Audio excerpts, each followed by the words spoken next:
नमस्कार दोस्तों, स्वागत है आपका जीएसआईक्यू एजुकेशन के इस यूट्यूब चैनल पे। जैसा कि पता है कि ये हम लोग बीपीएससी प्रीवियस ईयर का प्रश्नों को हल कर रहे हैं, व्याख्या सहित देख रहे हैं। ऑलरेडी मैंने 6 प्रश्नों को ऑलरेडी हल किया हुआ है। आप लोग उसको अगर नहीं देखे हैं तो जाकर के प्ले लिस्ट के थ्रू आप लोग उसको देख सकते हैं। और आज हम लोग मतलब इस वीडियो में हम लोग 46वें बीपीएससी जो हुई थी वो 2004 में जो हुई थी उसके प्रश्नों को हम लोग हल करने का कोशिश करेंगे, ठीक है। और व्याख्या सहित देखेंगे। वीडियो के लास्ट तक बने रहिएगा। और जैसे मैं प्रश्न को यहाँ पे बोलूँगा, आप लोग क्या कीजिएगा कि आप लोग उसको कॉपी पे या फिर किसी जगह अपना स्कोर लिखते चलिएगा, ताकि आप लोग कितना स्कोर कर पाते हैं, ठीक है। अगर आप लोगों ने 10 साल के प्रश्नों को अगर कर लिया तो मतलब ये गारंटी है कि 20 से 25 प्रश्न आपको एग्जाम में ऑलरेडी सॉल्व हो जाने की संभावना रहेगी, ठीक है। तो चलिए शुरू करते हैं। तो पहला प्रश्न यहाँ पे लेंगे हम कि विकास का कारण क्या है, ठीक है। तो विकास का जो कारण क्या होगा, तो इसका आंसर होगा जीने के लिए संघर्ष, ठीक है। दूसरा कारण आप लोग ऑप्शन देखते चलिएगा कि जस्ता से एक बर्तन पर विद्युत लेपन की विधि में क्या किया जाता है। जस्ता से एक बर्तन पर विद्युत लेपन की विधि में किया जाता है क्या कि बर्तन को ऋण ध्रुव और शुद्ध जस्ता के धन ध्रुव बनाया जाता है, ठीक है। तो इसका ऑप्शन सी सही होगा, ओके। 3 नंबर प्रश्न देखेंगे कि वायु में कौन सी नोबेल गैस नहीं होती है। वायु में कौन सी नोबेल गैस नहीं होती है, तो रेडॉन नहीं होती है, ठीक है। क्लोरोफिल में कौन सा धातु आयन पाया जाता है। क्लोरोफिल में कौन सा धातु आयन पाया जाता है, तो इसका आंसर क्या होगा, तो इसका आंसर मैग्नीशियम होगा, ओके।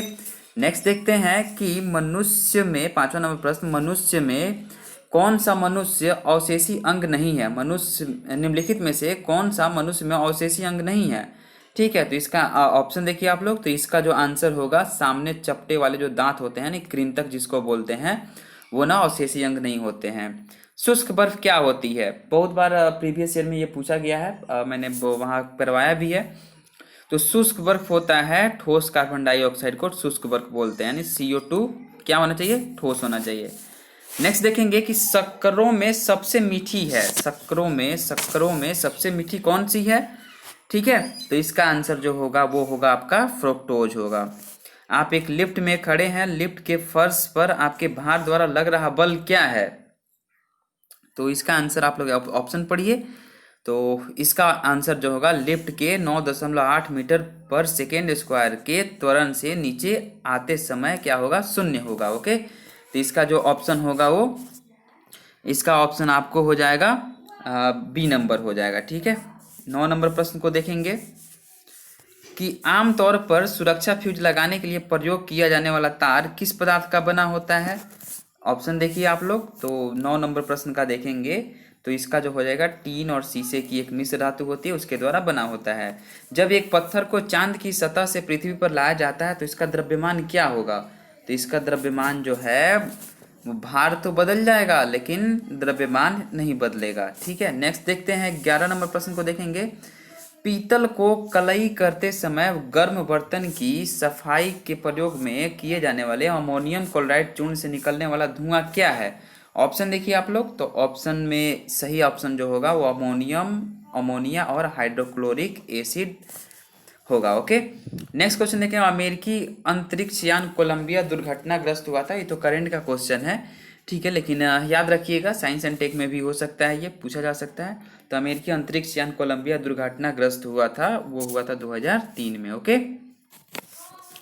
नेक्स्ट देखेंगे कि जस्ता का एक आयतन भाग जो घनत्व 7100 किलोमीटर, किलोमीटर नहीं है, 7100 किलोग्राम मीटर क्यूब के दो आयतन भाग तांबा जो है 8900 किलोग्राम मीटर क्यूब से मिलाने पर पीतल बनता है। पीतल का घनत्व क्या है। क्वेश्चन को एक बार फिर से देख लीजिए आप लोग, ध्यान से देखिए। तो और ऑप्शन को भी देखिए। तो इसका जो सही आंसर होगा वो 8300 किलोग्राम मीटर क्यूब होगा, ठीक है। 13 का बी होगा।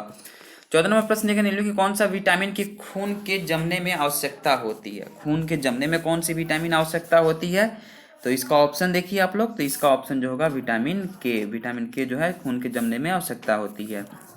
नेक्स्ट देखेंगे कि अल्कोहलिक खमीरन का आखिरी उत्पाद क्या है। अल्कोहलिक खमीरन का आखिरी उत्पाद क्या होगा। ऑप्शन देखिए आप लोग 15 नंबर का।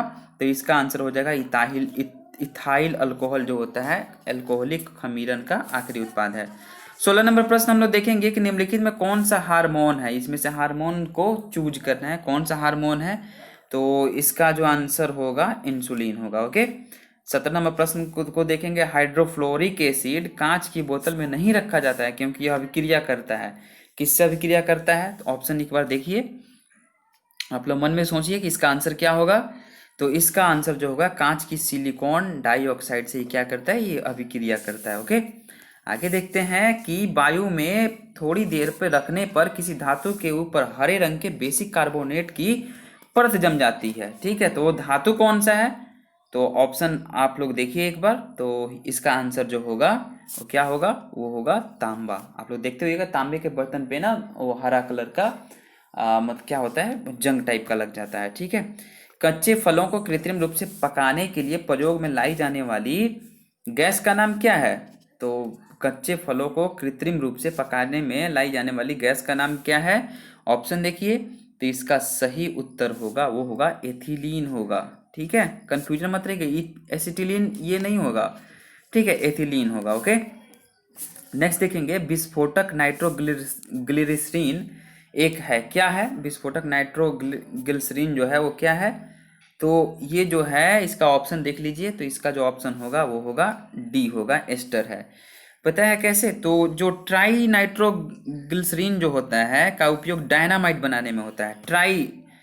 ट्राई नाइट्रोग्लिसरीन का प्रयोग होता है डायनामाइट बनाने में। यह एक प्रकार का रंगहीन होता है, तैलीय द्रव है। इसका निर्माण सांद्र सल्फ्यूरिक अम्ल एवं सांद्र नाइट्रिक अम्ल H2SO4 प्लस HNO3, ठीक है, इसको क्या किया जाता है, ये मतलब के साथ ग्लिसरीन की क्रिया के फलस्वरूप होता है, तो इसलिए क्या है, ये एस्टर है। ओके, नेक्स्ट देखेंगे कि 21 सितंबर 2001 को, अच्छा ये भी हटाइए, ये तो करंट का क्वेश्चन, लेकिन आंसर चलिए बता देते हैं। तो इसका आंसर जो हो जाएगा वो होगा आपका पेंटागन होगा। ठीक है, पेंटागन भवन पे आतंकवादी हमला हुआ था। यूएन के चार्टर पर हस्ताक्षर हुए थे किसके, तो ये होगा सैन फ्रांसिस्को सम्मेलन में। वर्तमान में नाटो में कितने सदस्य हैं, तो 26। ओके, नेक्स्ट देखते हैं सोवियत संघ का विघटन कब हुआ था।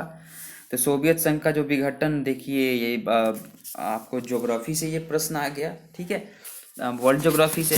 तो सोवियत संघ का जो मतलब सॉरी वर्ल्ड ज्योग्राफी भी इसको बोल सकते हैं, या फिर आप इसको वर्ल्ड हिस्ट्री बोला जाएगा इसको। ठीक है, तो ये जो इसका आंसर जो होगा सोवियत संघ का विघटन कब हुआ था, तो इसका जो आंसर होगा वो होगा दिसंबर 1991 में।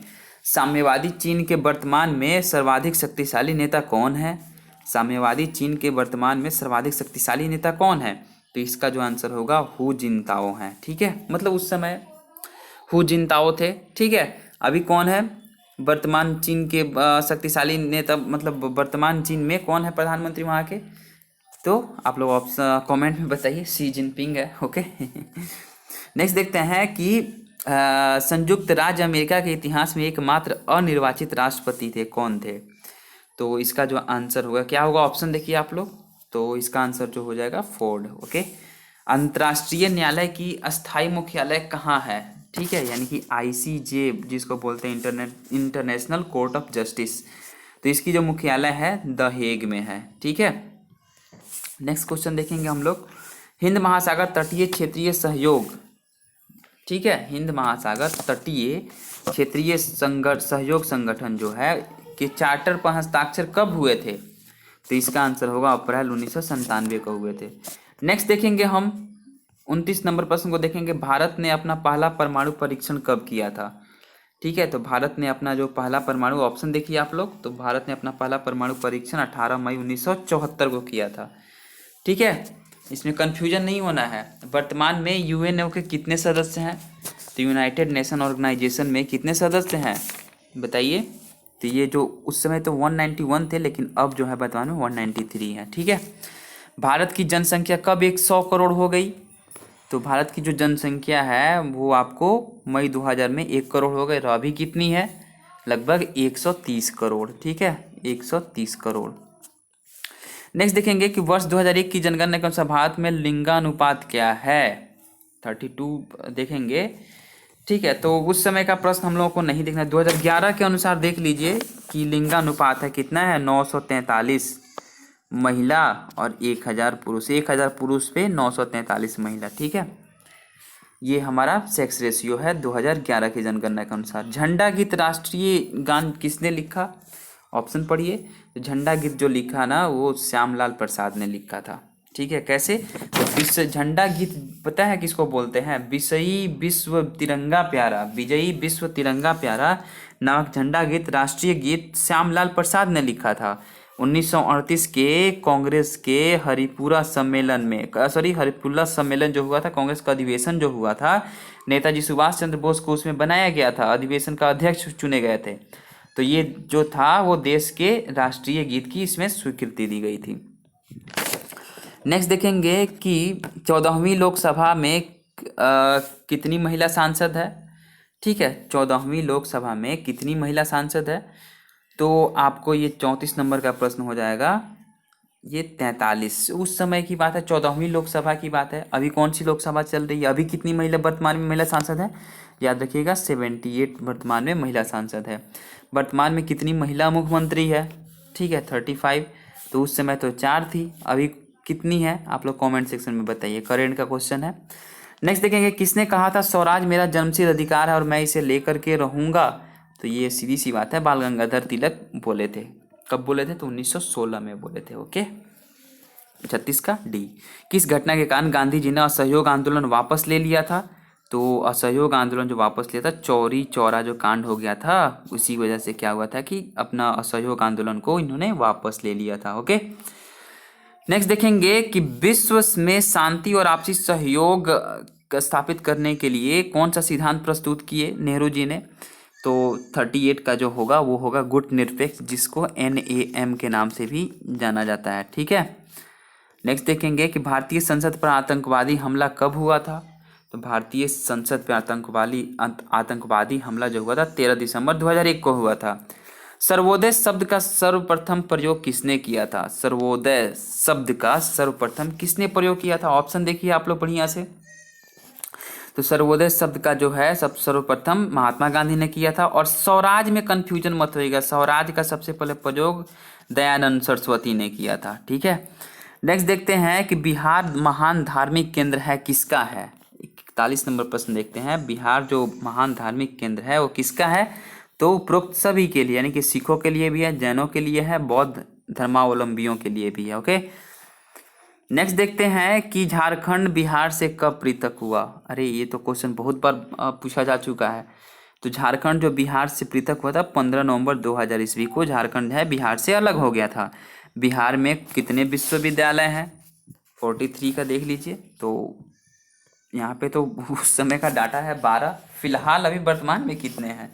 अगर मैं गलत नहीं हूँ तो शायद 16 विश्वविद्यालय हैं। ठीक है, एक बार चेक कर लीजिएगा आप लोग। ठीक है, आई एम नॉट श्योर कि 16 ही है, लेकिन एक बार चेक कर लीजिएगा।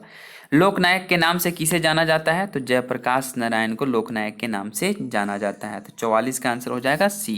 ओके, नेक्स्ट देखते हैं कि ईसा पूर्व 6ठी सदी में विश्व की प्रथम गणतंत्रात्मक व्यवस्था कहाँ थी?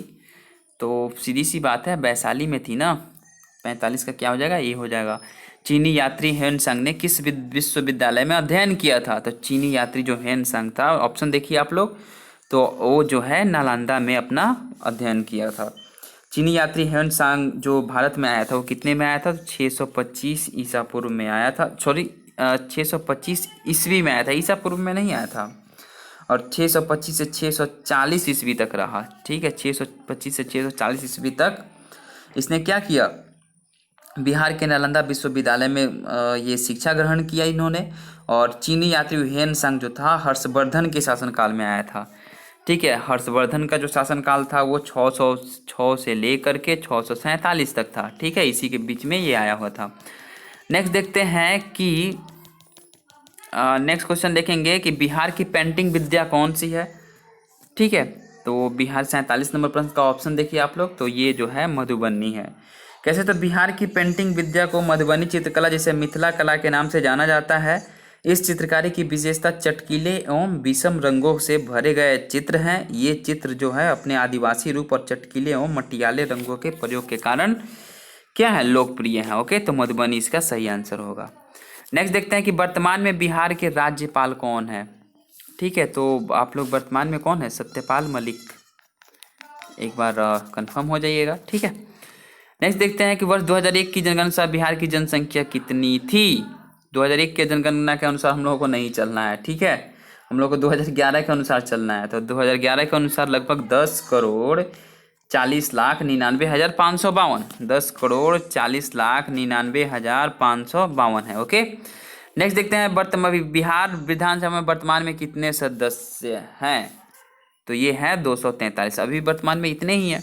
मेगास्थनीज ने भारतीय समाज को कितनी श्रेणियों में विभाजित किया है, ये एक प्रश्न आता है। मेगास्थनीज ने भारतीय समाज को कितने श्रेणियों में विभाजित किया है। तो 51 का जो ऑप्शन देखिए, तो ये होगा 7 नंबर होगा। ठीक है, मेगास्थनीज ने मौर्यकालीन भारतीय समाज को 7 श्रेणियों में विभाजित किया। ये कौन कौन से हैं, तो पहला याद रखिए दार्शनिक है, दूसरा किसान है, तीसरा अहीर है, चौथा कारीगर है या शिल्पी है, पांचवें में सैनिक को रखा गया है, छठा में निरीक्षक है, और सातवां आपका है वो सभासद है। ओके, नेक्स्ट देखते हैं कि 16 महाजनपदों की सूची उपलब्ध है, कहाँ उपलब्ध है। 52 ऑप्शन देखिए आप लोग। तो ये जो उपलब्ध है वो अंगुत्तर निकाय में है। ठीक है, और भगवती सूत्र इसमें रहे तो उसमें भी है।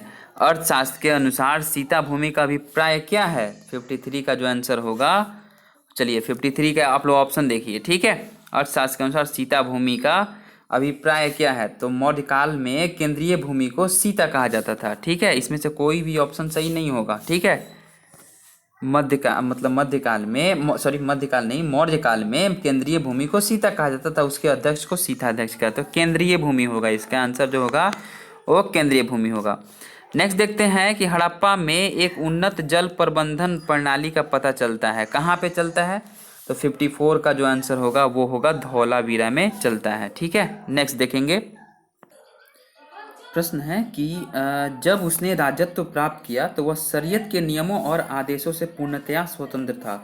वर्नी ने यह कथन किस सुल्तान के लिए कहा है। तो इसका ऑप्शन आप लोग देखिए, बहुत ही अच्छा प्रश्न है, बार बार पूछा भी जाता है, पूछे जाने की संभावना भी है।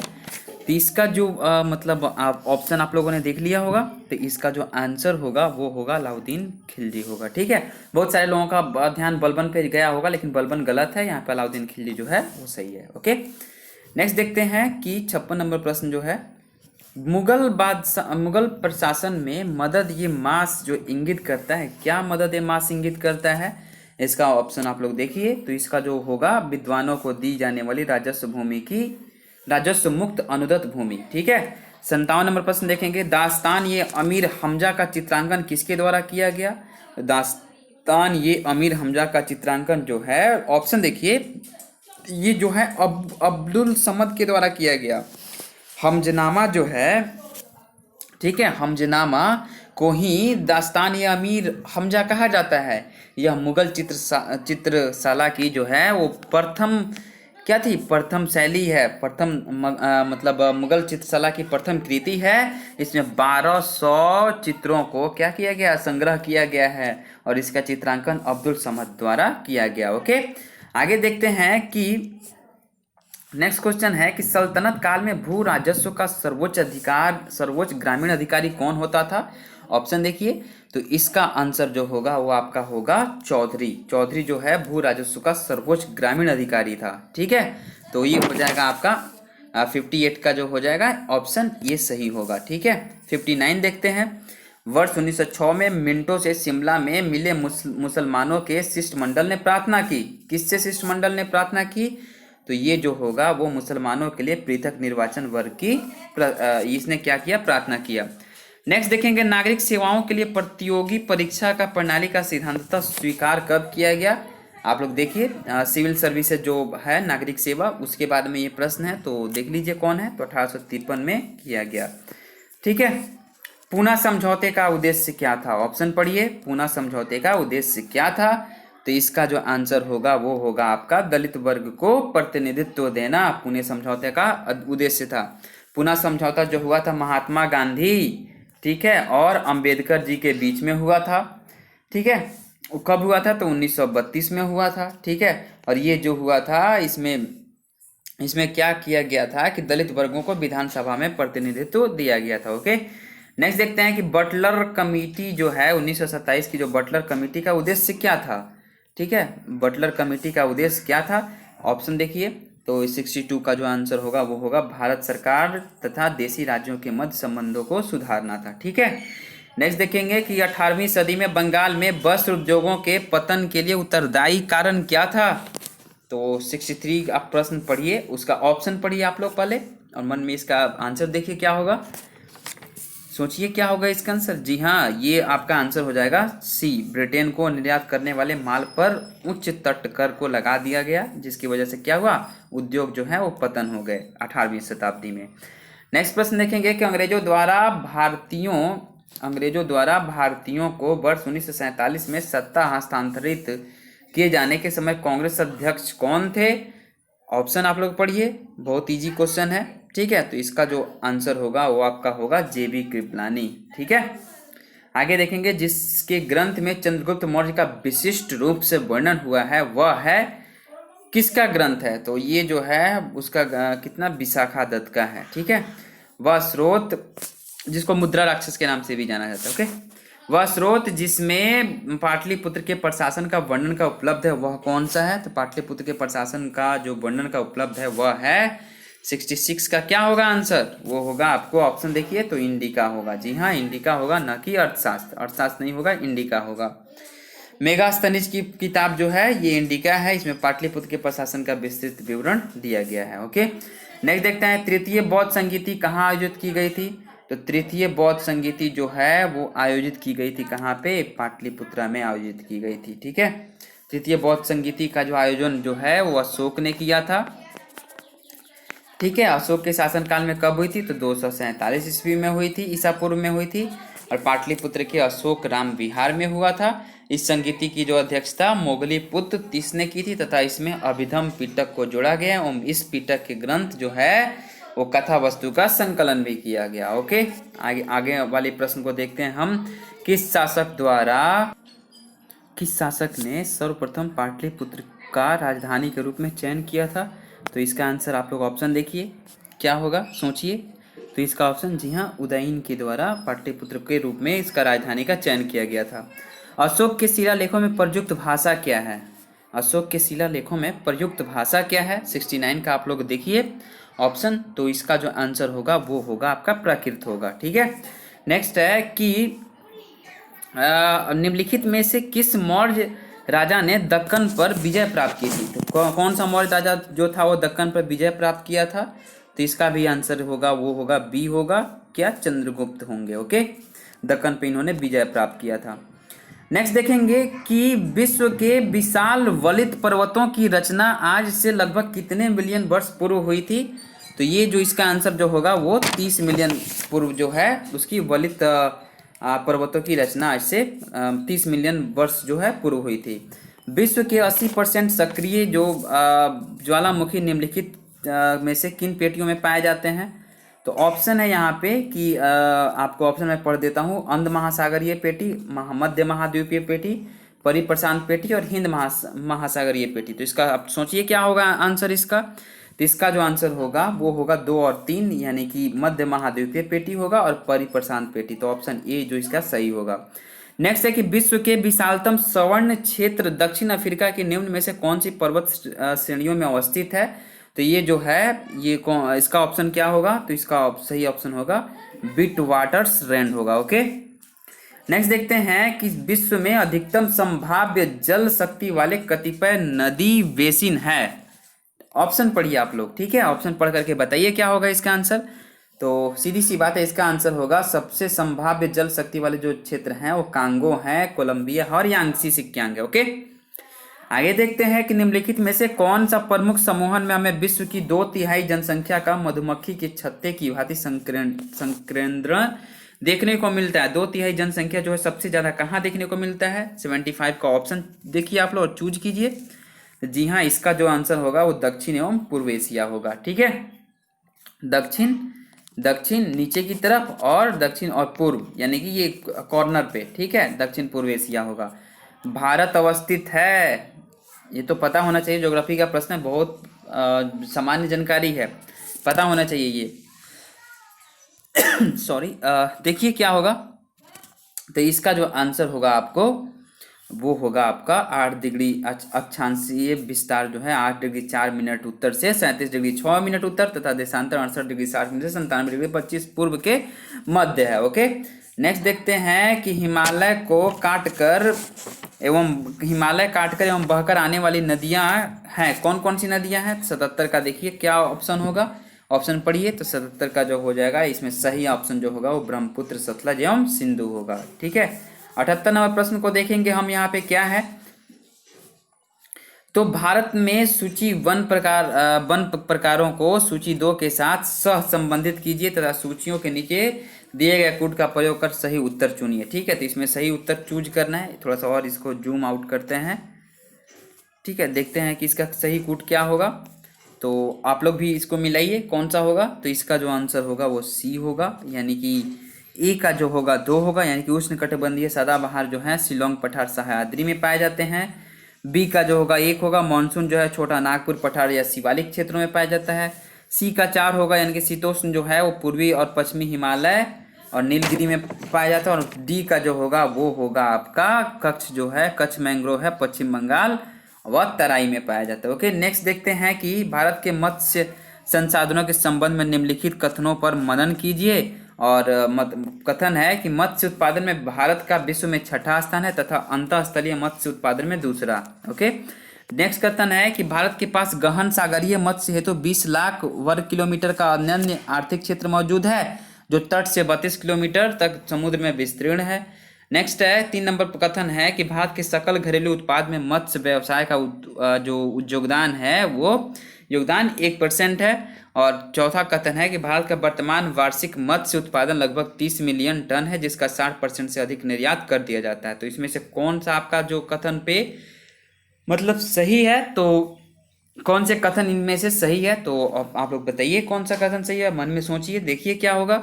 तो इसका जो है 1, 2 और 3, ये तीनों कथन सही है। तो ये जो है और चौथा कथन जो है गलत है। 1, 2, 3 सही होगा। ओके, आगे देखते हैं कि भारत में ताम्र, स्वर्ण, लौह, कोयला निम्नलिखित में से किस वर्ग के स्थानों से संबंधित है। ठीक है, तो इसका जो आंसर होगा वो क्या होगा। तो खेतड़ी में तांबा पाया जाता है, कोलार में जो है सोना पाया जाता है। आप लोग केजीएफ देखे होंगे ना, कोलार गोल्ड कुछ फील्ड करके ऐसे है। ठीक है, तो वहीं कोलार है। ओके, कुदेरमुख में आपको पाया जाता है क्या चीज, तो आपको लोहा पाया जाता है। और झरिया में क्या है, तो झरिया झारखंड में है, कोयला पाया जाता है। ओके, नेक्स्ट देखेंगे कथन और कारण पे मनन करना है। तो पहला कथन जो है वो कह रहा है कि भारत की सार्वजनिक क्षेत्र की 14 तेल शोधनशालाओं में से 7 तट स्थित है। ओके, और कारण कह रहा है तटीय एवं अपतटीय तेल क्षेत्रों से बड़ी मात्रा में कच्चा तेल प्राप्त होता है। तो कौन कथन सही है कि कारण सही है, क्या चूज करना है इसमें। तो ये जो है ए और आर दोनों सही है, मतलब कथन भी सही है और कारण भी सही है। और जो कारण जो है वो कथन का सही स्पष्टीकरण करता है। आगे देखते हैं 82 नंबर प्रश्न है कि 2001 और 2 तथा 2000 ये छोड़ दीजिए। ठीक है, ये करंट का क्वेश्चन, जिसको खलास कीजिए। 2011 की जनसंख्या के अनुसार जनघनत्व का ये भी हटाइए। ठीक है, इसको भी देखने की जरूरत नहीं है, चूँकि उसको देखना है। लेकिन हालांकि इसका मैं 2011 के अनुसार मैं इसको बताने का कोशिश करता हूँ। ठीक है, अवरोही क्रम में जनसंख्या घनत्व बताना है राज्यों का। तो ये जो है, तो सबसे पहले जो है मतलब जो इसमें पूछा जा रहा है कि जनसंख्या घनत्व का सही अवरोही क्रम। तो ऑप्शन के अनुसार जो होगा वो सबसे ज़्यादा होगा मतलब हरियाणा होगा, फिर तमिलनाडु होगा, फिर पंजाब होगा, हरियाणा, तमिलनाडु, पंजाब होगा, फिर महाराष्ट्र होगा। ठीक है, तो सबसे ज़्यादा जनघनत्व जो है हरियाणा में है, तमिलनाडु उसके बाद आता है, फिर पंजाब आता है और फिर महाराष्ट्र आता है ऑप्शन के अनुसार। ओके, नेक्स्ट क्वेश्चन देखते हैं कि बिहार के भौतिक जो मतलब विभागों से आप निम्नलिखित में कौन सा सम्मिलित नहीं करेंगे। भौतिक विभाग में ऑप्शन देखिए कौन सा होगा सही। तो भौतिक विभाग में हम लोग छोटा नागपुर के जो पठार हैं उसको हम लोग सम्मिलित नहीं करेंगे। ओके, निम्नलिखित में से बिहार में निम्नलिखित में से कौन सी समूह की नदियां गंगा अथवा उसकी सहायक नदियों में उत्तर की ओर आकर के मिलती है। तो उत्तर की ओर से आकर के मिलने में कौन सी नदियां हैं, तो गंडक, कमला और बागमती है। बिहार में भांगर मिट्टी कहाँ मिलती है, तो बिहार में भांगर मिट्टी पूर्णिया, सहरसा, दरभंगा और मुजफ्फरपुर क्षेत्र में मिलती है। ऑप्शन बी सही होगा। आगे देखते हैं कि बिहार में कुल ये मतलब मनन करना है प्रश्नों पे कि बिहार में कुल सिंचित भूमि में लगभग 33% नहरों द्वारा सिंचित होती है। बिहार में उत्तरी गंगा मैदान 33,620 किलोमीटर स्क्वायर क्षेत्र में विस्तृत है। किशनगंज और पश्चिमी चंपारण में बिहार में सर्वोच्च वार्षिक वर्षा प्राप्त करते हैं। बिहार में राष्ट्रीय राजमार्गों की लंबाई जो है 64 से 61 किलोमीटर। इसमें से कौन सा कथन सही होगा? तो इसका जो कथन सही होगा 1, 3 और 4, 1, 3 और 4 सही होगा, 2 नंबर गलत है। ओके, नेक्स्ट देखते हैं कि बिहार में सूची जो है इसको मिलान करना है। खनिजों की सूची है और प्राप्ति स्थान है। ठीक है, कौन सा खनिज कहाँ से पाया जाता है उसी को यहाँ पे हम लोगों को मिलान करना है। ठीक है, तो इसका देखिए आप लोग खुद से मिलान करने का कोशिश कीजिए क्या होगा। तो इसका जो हो जाएगा सी नंबर ऑप्शन सही होगा। कैसे? तो अभ्रक जो है सबसे ज़्यादा गया में पाया जाता है। स्वर्ण जो है वो मुंगेर में, सोना जो है मुंगेर में पाया जाता है। डोलोमाइट जो है रोहतास में पाया जाता है और पेट्रोलियम जो है वो किशनगंज में पाया जाता है। ठीक है, तो ऑप्शन इसका सी सही होगा। 89 नंबर प्रश्न को देखेंगे हम लोग यहाँ पे कि निम्नलिखित में सूची को मतलब एक तरफ उद्योग है और एक तरफ नगर है, इसको मिलाना है। ठीक है, कौन सा सूची क्या होगा आप लोग मिलाइए, बहुत ईजी प्रश्न है। ठीक है, तो इसका जो होगा कागज एवं लुगदी का जो मतलब है तो डालमिया नगर में ही है। ठीक है, और सिगरेट का जो है वो दिलावरपुर में ही है।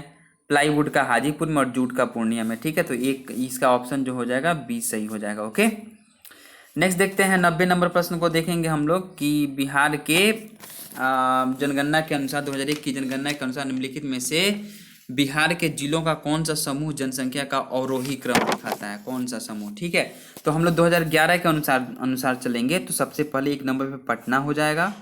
ठीक है, पटना हो जाएगा, मतलब जनसंख्या घनत्व जिलों में सबसे ज़्यादा जनसंख्या हो जाएगा पटना में, फिर पूर्वी चंपारण आता है। ठीक है, और फिर मुजफ्फरपुर आता है, मुजफ्फरपुर। ठीक है, एमपी नहीं, मध्य प्रदेश नहीं, मुजफ्फरपुर है, और फिर मधुबनी आता है। ओके, सबसे ज़्यादा जनसंख्या कहाँ पे है? पटना में है, फिर पूर्वी चंपारण, फिर मुजफ्फरपुर और फिर मधुबनी। ओके, नेक्स्ट देखते हैं कि वित्त बिल के लिए किसकी पूर्व स्वीकृति आवश्यक है? ठीक है, 91st। तो इसका जो आंसर होगा भारत की राष्ट्रपति के लिए। ओके, आगे देखते हैं कि वह कौन सी सभा है जिसका अध्यक्ष उस सदन का सदस्य नहीं होता है? वह कौन सी सभा है जिसका अध्यक्ष उस सदन का सदस्य नहीं होता है? बताइए आप लोग कौन सा आंसर होगा। ठीक है, तो इसका जो ऑप्शन होगा वो होगा बी होगा, राज्यसभा। ठीक है, क्योंकि जो आर्टिकल जो 64 है, 64 जो कहा आर्टिकल अनुच्छेद में लिखा गया है कि भारत का उपराष्ट्रपति जो होता है राज्यसभा का पदेन सभापति होता है, ना कि राज्यसभा से चुन करके उसमें से किसी को अध्यक्ष बनाया जाता है। ओके, चुन करके नहीं बनाया जाता है। आप लोग चलिए आगे वाला प्रश्न को देखेंगे हम कि संविधान के 73वें संशोधन का संबंध किससे है? संविधान के 73वें संविधान संशोधन से संबंधित किसका है? तो ये जो है ये पंचायती राज की स्थापना करता है। ओके, पंचायती राज अधिनियम, ऑप्शन सी सही होगा। क्यों? तो 42वें संविधान संशोधन अधिनियम 1976 में जो हुआ था, 1976 में, सॉरी ये 1976 में 42वें हुआ था, मैं यहाँ पे 73वें की बात कर रहे हैं ना। तो 73वां जो हुआ था 1993 में हुआ था। ठीक है, 1993 में हुआ था। भाग 9 है, भाग 9 में रखा गया है। और अनुच्छेद जो है 243 से लेकर के 243 का और अनुसूची 11 है। ठीक है, अनुसूची 11 में जोड़कर भारत में पंचायती राज व्यवस्था की क्या किया गया? शुरुआत किया गया था, पंचायती राज का प्रावधान किया गया था, पंचायती राज व्यवस्था का प्रावधान किया गया था। नेक्स्ट देखते हैं 94th नंबर क्वेश्चन देखेंगे हम यहाँ पे कि लोकसभा की कार्यवाही में भाग लेने का अधिकारी कौन नहीं होता है? लोकसभा की कार्यवाही में भाग लेने का अधिकारी कौन नहीं होता है? ऑप्शन पढ़िए फटाक से। तो ये जो होगा भारत के राष्ट्रपति के जो सचिव होते हैं वो लोकसभा के कार्यवाही में भाग लेने का अधिकार नहीं होता है। किस संशोधन में सामाजिक धर्मनिरपेक्षता और राष्ट्रीय एकता और अखंडता शब्द का मतलब संविधान में जोड़ा गया? तो 42वें संविधान संशोधन 1976 के द्वारा, जिसको मिनी संविधान संशोधन भी बोला जाता है। नेक्स्ट देखेंगे कौन सी लोकसभा के चुनाव 4 चरणों में हुए? ठीक है, ये हिस्ट्री का क्वेश्चन, पॉलिटी का क्वेश्चन है, उस समय का पूछा हुआ है। ठीक है, लेकिन देख लेते हैं इसका आंसर क्या होगा। तो ये जो 14वीं लोकसभा का जो चुनाव है वो 4 चरणों में हुए थे। ओके, भारतीय संविधान में अनुच्छेद 370 का संबंध किससे है? तो 370 का संबंध जो है वो किससे है? अरे भाई सीधी सी बात है, जम्मू एवं कश्मीर राज्य से। लेकिन अब ये 370 क्या हुआ? हट गया है। ओके, निम्नलिखित में से कौन सा लगातार 2 बार राष्ट्रपति रहे? कौन लगातार 2 बार राष्ट्रपति कौन रहे थे इसमें? तो ये डॉक्टर राजेंद्र प्रसाद जो है वो 2 बार लगातार राष्ट्रपति रहे। देख देते हैं वर्तमान के मुख्य चुनाव आयुक्त कौन है। अरे भाई ये तो उस समय की बात है, अभी कौन है कमेंट में बताइएगा। अगर मैं गलत नहीं हूं तो शायद सुनील अरोड़ा है। ठीक है, बता दे रहा हूं, सुनील अरोड़ा है। ओके, भारत के प्रधानमंत्री के रूप में डॉक्टर मनमोहन सिंह का क्रम क्या है? पूछा जा सकता है, प्रश्न अच्छा है। तो ये है 14वां है। मनमोहन सिंह के लिए कौन सा कथन सही नहीं है? तो ये इसमें से कथन चूज करना है। देखिए ऑप्शन, तो इसका विश्वविद्यालय का अनुदान आयोग के पूर्व अध्यक्ष नहीं है। बाकी भारत के पूर्व वित्त मंत्री रह चुके हैं, भारतीय रिजर्व बैंक के पूर्व गवर्नर भी रह चुके हैं, अंतर्राष्ट्रीय मुद्रा कोष के पूर्व महानिदेशक भी रह चुके हैं। ओके, 102 नंबर प्रश्न देखेंगे, भारतीय संविधान में निम्नलिखित पदों का सही क्रम कौन सा? ये प्रश्न देखिए, वीडियो का स्किप मत कीजिएगा। ये प्रश्न पूछा भी गया है बीपीएससी में, बार बार पूछा जाता है और फंसाने वाला क्वेश्चन है। पदों का सही क्रम यहाँ पे पूछा गया है। सबसे उच्च पद पे कौन होते हैं, उसके बाद से फिर कौन होते हैं, उसके बाद से फिर कौन होंगे। ओके, तो इसका जो आंसर होगा वो होगा सी, यानी कि राज्यों के राज्यपाल होंगे, फिर राज्यों के मुख्यमंत्री आएंगे, फिर भारत के मुख्य न्यायाधीश आएंगे और मुख्य चुनाव आयुक्त बाद में आएंगे। ओके, तो सबसे 1 नंबर वरीयता पे है राज्यपाल, 2 नंबर पे है राज्यों के मुख्यमंत्री, 3 नंबर पे है मुख्य न्यायाधीश और 4 नंबर पे है चुनाव आयुक्त। ओके, भारत के राष्ट्रपति को विशिष्ट केंद्र राज्य राजकोषीय संबंधों के बारे में सुझाव किसके द्वारा दिया जाता है? तो 103 का देखिए आंसर जो होगा वो वित्त आयोग के द्वारा दिया जाता है। ओके, योजना आयोग का उपाध्यक्ष कौन है? अभी कौन है? योजना आयोग तो है नहीं, अब तो क्या है, नीति आयोग है। तो प्रेजेंट का क्वेश्चन छोड़िए।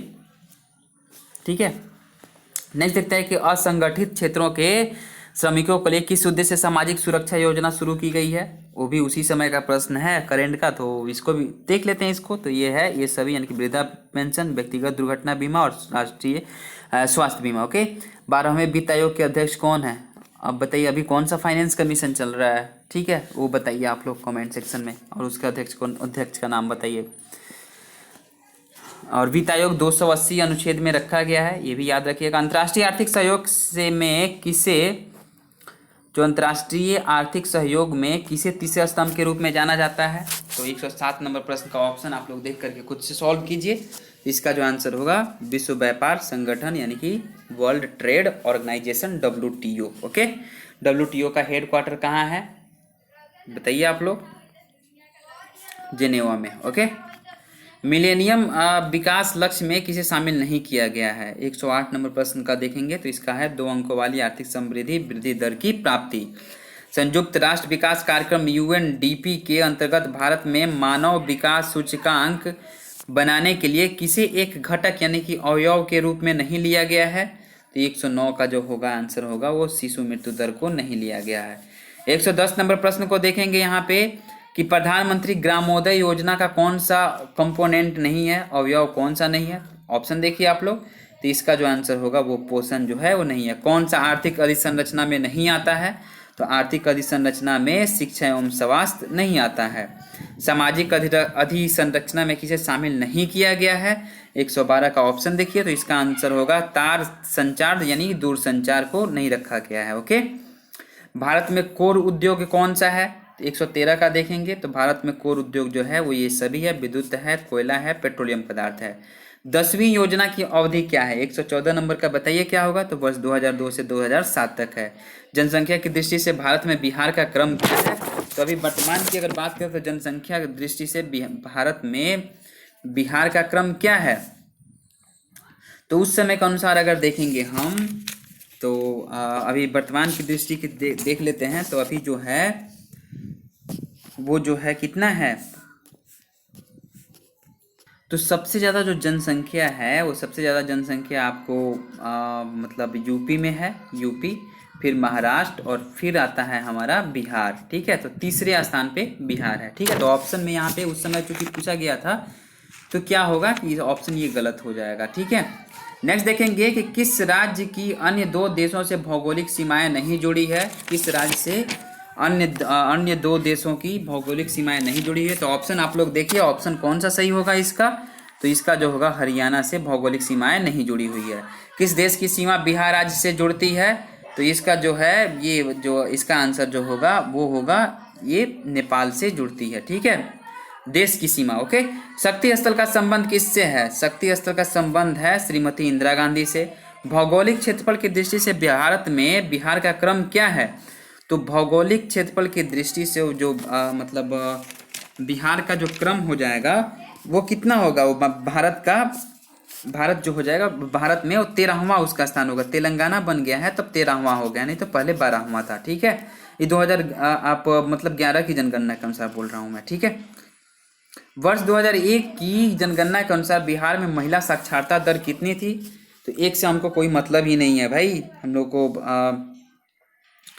को किससे मतलब है? हम लोग को 2011 से मतलब है ना। तो आप लोग 2011 से आप लोग उसका एक बार डाटा चेक कर लीजिए, एक बार देख करके बताइए। ठीक है, नेक्स्ट देखते हैं कि बंगाल में वर्ष 1905 में विभाजित हुआ। बंगाल वर्ष 1905 में जिसके विरोध स्वरूप यह दोबारा विभाजित कब हुआ था? ठीक है, तो ये दोबारा विभाजित जो हुआ था वो हुआ था 1911 में हुआ था। कैसे?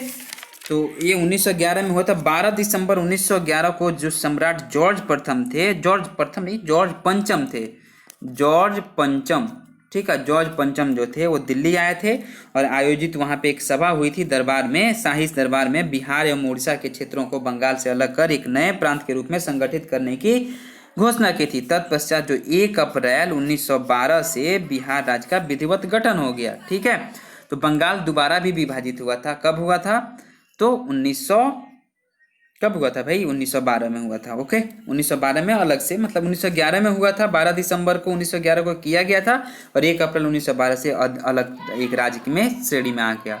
निम्नलिखित में से किस एक ने युद्ध के समय भारत की रक्षा के कानून के प्रावधानों को, जिससे वर्ष 1915 में पंजाब में गद्दर के विरुद्ध इस्तेमाल किया गया था, शांति के समय भी जारी रखना चाहा? तो इसका जो आंसर क्या होगा? ऑप्शन पढ़िए आप लोग। तो इसका जो आंसर जो होगा वो लॉर्ड हार्डिंग होगा। ठीक है, अमृतसर के जालियांवाला बाग में भीड़ का दमन हुआ था। कब हुआ था? तो भीड़ का जो दमन हुआ था वो 13 अप्रैल 1919 में हुआ था। ठीक है, लंदन में द्वितीय गोलमेज सम्मेलन की असफलता इनकी छत्रछाया में हुआ। किनके द्वितीय गोलमेज सम्मेलन की असफलता जो है किसकी छत्रछाया में हुआ था? ऑप्शन पढ़िए फटाक से और बताइए क्या आंसर होगा इसका। तो इरविन गांधी समझौता के छत्रछाया में क्या हुआ? द्वितीय गोलमेज सम्मेलन की असफलता हो गया, मतलब असफल रहा। वर्ष 1932 में निम्नलिखित में से किस एक आदेश पारित करके अखिल भारतीय कांग्रेस समिति को गैर कानूनी करार दिया गया था? वह आदेश है, क्या आदेश है? तो वह आदेश जो है गैर कानूनी संघ अध्यादेश है। स्वाधीनता आंदोलन के दौरान महात्मा गांधी के करीबी अंग्रेज मित्र कौन थे? तो ये अंग्रेज मित्र जो थे वो थे रेवरेंड चार्ली एंड्रयूज थे। ठीक है, नेक्स्ट देखते हैं कि प्रथम भारतीय जिन्होंने स्वाधीन भारत में गवर्नर जनरल का पदभार ग्रहण किया था। ऑप्शन पढ़िए। तो इसका ऑप्शन जो हो जाएगा सी राजगोपालचारी होंगे।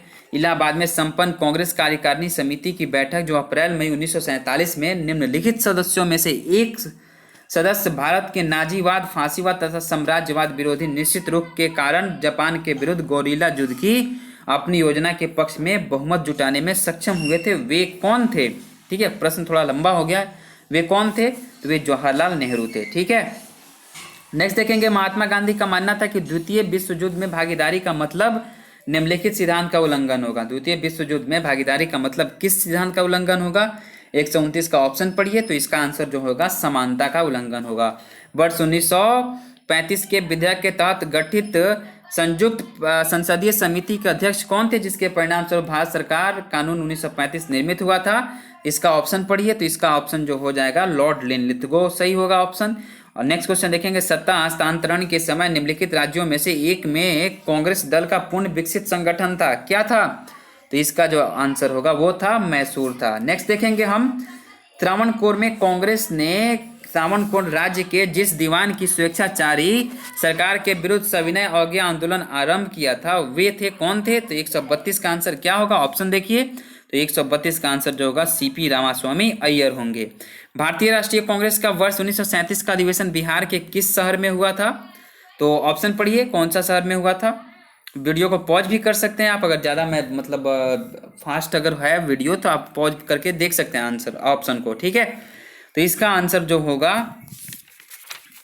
तो 1937 में जो राष्ट्रीय कांग्रेस का अधिवेशन जो हुआ था वो 51वां, ठीक है, 51वां जो अधिवेशन जो फैजपुर में हुआ था, जिसकी अध्यक्षता इसमें से जवाहरलाल नेहरू ने की थी, और यह आयोजित जो था गांव में आयोजित जो ये था वो प्रथम अधिवेशन था। तो ऑप्शन इसमें से सब कोई सही नहीं होगा, फैजपुर में हुआ था, न कि हरिपुरा, पटना, रांची और भागलपुर। ओके, फैजपुर सही आंसर होगा। तो ऑप्शन कोई ऑप्शन विकल्प सही नहीं है उसमें। स्वतंत्रता पूर्व बिहार में निम्नलिखित में से एक वर्चस्वशाली जाति नहीं थी, कौन सी नहीं थी? तो वर्चस्वशाली जाति जो है वो कुर्मी जाति नहीं थी, बाकी भूमिहार, राजपूत और कायस्थ ये वर्चस्वशाली जाति थी। ओके, नेक्स्ट देखेंगे कि बिहार में महात्मा गांधी के पूर्व सापेक्ष राष्ट्रीय सक्रियता की अनुपस्थिति इसके अभाव में देखी जा सकती है। 35 का ऑप्शन पढ़िए क्या होगा? तो इसका ऑप्शन होगा रचनात्मक क्षेत्रीय विभाजन।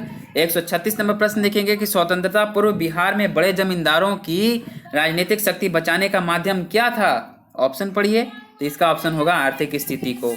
ओके, नेक्स्ट देखेंगे वर्ष 1930 में कांग्रेस का सविनय अवज्ञा आंदोलन इतना सफल हुआ कि निम्नलिखित शहरों में से एक में अंग्रेजी राज के चिन्ह कई महीनों तक गायब हो गए थे। ठीक है, इसका क्या आंसर होगा? तो इसका आंसर होगा आपका सी होगा, बढ़ई होगा। बिहार प्रांतीय किसान सभा का गठन कब हुआ?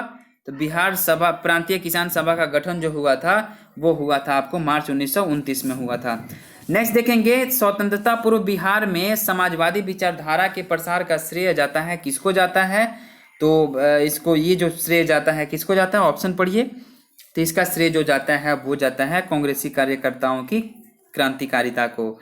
140 नंबर प्रश्न देखेंगे ब्रिटिश राज में बिहार के कृषक वर्गों को निम्नलिखित श्रेणी में रखा जा सकता है। ऑप्शन देखिए, तो इसका जो ऑप्शन होगा वो त्रिमुखी वर्गीकरण के अंतर्गत रखा जाता है। 141 नंबर प्रश्न से लेकर के 150 नंबर जो प्रश्न है वो आपके मैथ्स के हैं, तो मैथ्स का प्रश्न को मैं यहाँ पे सॉल्व नहीं करवाऊंगा। ठीक है, कैसा लगा आप लोगों का एपिसोड जरूर बताइएगा, और इसका पीडीएफ अगर आप लोगों को चाहिए तो टेलीग्राम को ज्वाइन कर लीजिए, वहाँ और भी स्टडी मटेरियल ये सब वहाँ प्रोवाइड करवाए जाते हैं। ठीक है, तो और आप लोगों को ये सीरीज कैसा लगा आप लोग बताइएगा, और वीडियो पे अगर इस चैनल पे नए हैं तो सब्सक्राइब कर लीजिएगा, बेल आइकन को प्रेस कर लीजिएगा, और हो सके अच्छा लगे तो अपने दोस्तों को शेयर भी कर सकते हैं आप लोग, या स्टडी ग्रुप में व्हाट्सअप ग्रुप जो भी है उसमें डाल दीजिएगा ताकि और किसी का भी फायदा हो जाए। ठीक है, ज्ञान बांटने से बढ़ता है ना कि कम होता है।